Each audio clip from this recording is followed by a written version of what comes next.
Renting your first apartment might sound as easy as just checking Zillow, seeing what's available in your local area, and then reaching out to the landlord and saying, you know what, I like what I see, so I'm ready to apply. But you know what?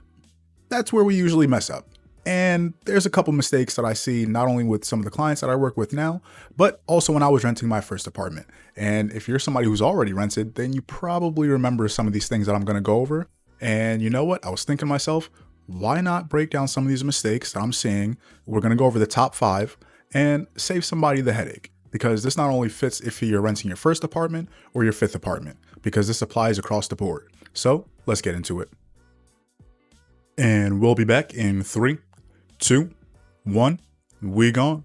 Welcome back, family, to another episode of the First Sip Podcast. I'm your host, Dekimbe Smith. This week, we are sipping on some good old H2O as we talk about the top 5 mistakes that renters make.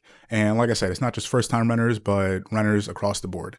And I'm going to be talking about some of the things that I've not only done myself, but some of the things that I'm experiencing with the clients that I work with now, people who reach out to me and say, hey, I'm looking to rent my first place. What should I do? You know, maybe they've already started the apartment search and they're already out looking, but then when we go to apply, some things pop up, like maybe credit issues or maybe not having enough money for the security deposit. So these are some things I wanted to cover in today's episode. Now, let's get into it. So mistake number 1, not budgeting beyond their rent. Now, when I say this, I'm talking about thinking about not only how much is your rent going to be. So let's say you're paying $1,000 a month in rent, but I'm also talking about things like your utilities. Do you have to pay renter's insurance? Are there parking fees?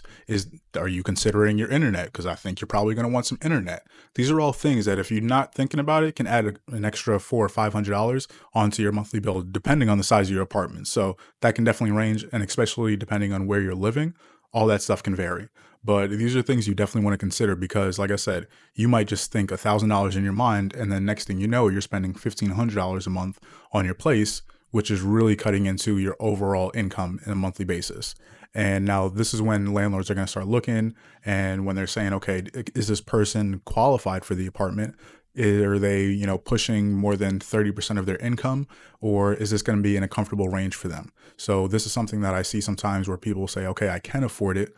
But then when I review the income, you see that the apartment that they're looking at or the apartments that they're looking at really don't fit within the budget that they need to be within, right? So like I said, if you're looking at something, let's say you're making $3,000 a month, you need to be looking right around $1,000 a month. And that way you'll be in a comfortable position. You won't be stretching yourself too far and saying, okay, well, yeah, I like the place, 1,500, I'm making 3,000, I can definitely cover it. Like I said, if you're not thinking about those other things that are wrapped up in your housing costs, then you can really start putting yourself in a tight position. Now, let's get into the next one. Now, mistake number 2 goes hand in hand with mistake number 1, which is not reviewing your credit. Now, this is something that I see a lot from people because sometimes the first time renter might not realize how important your credit is when it comes to renting your apartment.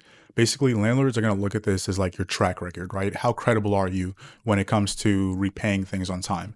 Now, you might have worked with, now you might have had credit cards with different companies before, and they're going to say, okay, how did you do in the past 12 months, the past 2 years, repaying these things, right? And that's where they look at your overall credit score, the things on your report. Do you have any collections? Are there any judgments on there that show basically that you haven't managed your credit correctly?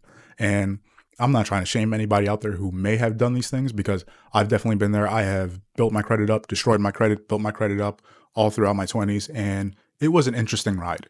And like I said, there's some things you start to learn after a while and you realize, you know what, if I just stick to these basic things that I need to do, pay my bills on time, if I do miss something, call the company and see what I can do to work it out.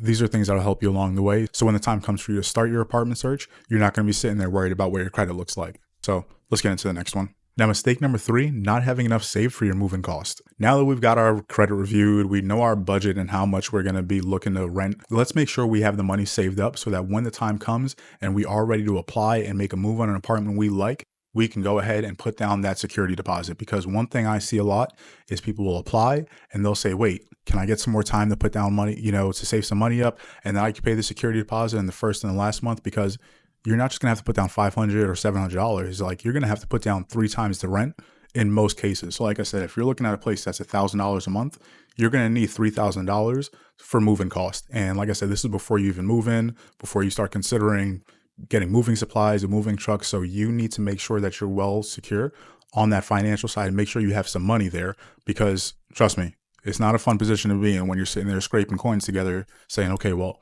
I can piece this from here. I can piece this from here.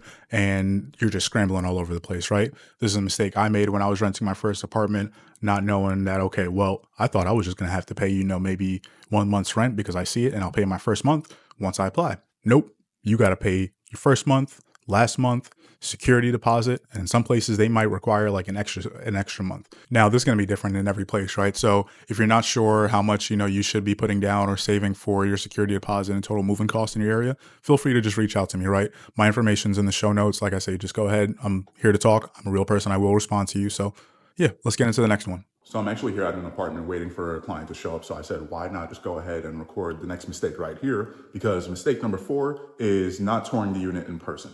Now, this is something that does happen every now and then, right? Maybe somebody might not be able to make it to the apartment. Maybe they're moving from out of state. So they need to check out some things before they get here. But you would be surprised how many times I see people apply for an apartment just based off of the pictures they see online and say, you know what, those look good. Let me go ahead and just shoot my application over. So they pay the fee, they go through the whole process, and then they see it in person and they're like, wait, what happened to the thing that was in the picture over here? There's no fridge. What's going on here? And you start asking a lot of questions, but these are questions that could have been avoided if you just went and saw it in person, right? So whatever you can do, take the hour, take the 30 minutes that it takes to get down there and go see the place. If you can't see the place, then try to schedule for somebody. Maybe you have a friend or family member that lives around there, or maybe you can work with an agent, like what I do with some clients, work with somebody who can actually go get you a video, do a virtual tour or something like that, so you can see what the actual unit looks like as opposed to just looking at pictures online. So let's move on to the next one. Now let's get into the final mistake number 5, which is skipping the neighborhood research. Now that might sound like a loaded topic, but basically what it means is, where do you want to live? Now it's easy to figure out, okay, what's my budget? What kind of rooms do I want? Do I want a 2-bedroom place, 1 bedroom? Do I need 1 bathroom, 2 bathrooms? Do I need a basement or not? But another thing we got to consider is, what part of the city do I want to live in, right? Depending on where you are, I'm not sure where you're watching this, but you might live in a big area and you can live on one side of town, another side of town, and realize, okay, now that I'm living here, now I got to commute half an hour to get to work. I got to sit in traffic for a long time. And that's not something anybody wants to do. So try to make sure you narrow it down to something that's the most convenient for you, something that'll work out well for your lifestyle. Do you want to be near some place that has nightlife? Someplace that has good family life? Do you want to be someplace that's close to a gym? These are all things that you want to consider when you're looking at it, because you're not just going to stay in your apartment all day, right? There's other things that you need to consider. So that's all we got for this week. 5 common mistakes that not only I have made, but that I've seen from renters that I work with. Now, like I said, these are things that if you go ahead and make sure you avoid them, the renting process can be a very smooth process. You won't have that many headaches, and you probably have a lot of options to choose from, because rentals are pretty much a dime a dozen. There's a lot out there. Make sure you're budgeting wisely, saving your money, checking your credit, and checking out the areas that you potentially want to live in, because before you know it, the time's going to come for you to move and you're going to be like, why didn't I start this sooner? And like I said, take it from me, it's not a great place to be in. So if you found this helpful, go ahead and hit the like button, subscribe, because I'm always talking about different real estate tips, housing market updates, personal finance lessons that I'm learning myself. So if this is stuff that interests you, go ahead and subscribe, because I'm going to keep bringing you more episodes. And until next time, stay tuned, stay curious, and as always, enjoy your first sip.